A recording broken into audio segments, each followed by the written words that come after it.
कार्य मंत्री किरेन रिजिजू ने बिल को सदन के पटल पर रखा, लेकिन दूसरी तरफ विपक्ष बिल के विरोध में है। हिंदी खबर से बातचीत में समाजवादी पार्टी सांसद अवधेश प्रसाद ने कहा कि बिल पूरी तरीके से गलत है।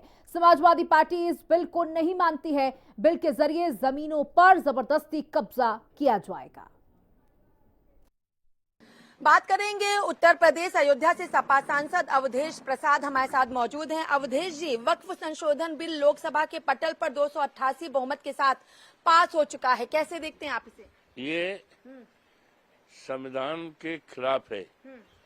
बाबा साहब भीमराव अंबेडकर ने जो संविधान दिया है सभी सम्मानित देशवासियों के लिए और प्रोविजन है, तो उसकी जो प्रमिल है संविधान की आत्मा है, संविधान के आत्मा के विरुद्ध है। और इसमें जो है भारतीय जनता पार्टी की सरकार का, आरएसएस का और इनका इरादा ठीक नहीं। इनकी नियत माइनॉरिटी की भूमि को लेने का है, जबरिया कब्जा करने का है, आमदनी बढ़ाने का है और ये पूरी तरह से वायलेशन है, संविधान का वायलेशन है। हम समाजवादी पार्टी के लोग माननीय अखिलेश यादव जी के नेतृत्व में सदा इस विधेयक के बारे में इसके शंका किया कि इससे अन्याय होगा, अत्याचार होगा। और ये विधेयक जो है कल संख्या बल के आधार पर पास हुआ है, लेकिन ये वायलेशन है, संविधान का वायलेशन। आपने अल्पसंख्यक की बात की, किरेन रिजिजू कह रहे हैं कि सबसे ज्यादा अल्पसंख्यक सुरक्षित है। अल्पसंख्यक सुरक्षित की बात कह रहे हैं किरेन रिजिजू। ये इस देश में कोई सुरक्षित नहीं है, कोई देश में कोई सुरक्षित नहीं है। आज क्या हो रहा है मणिपुर में?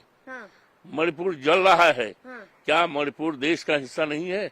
क्या मणिपुर के लोगों ने देश की आजादी की लड़ाई नहीं लड़ी है?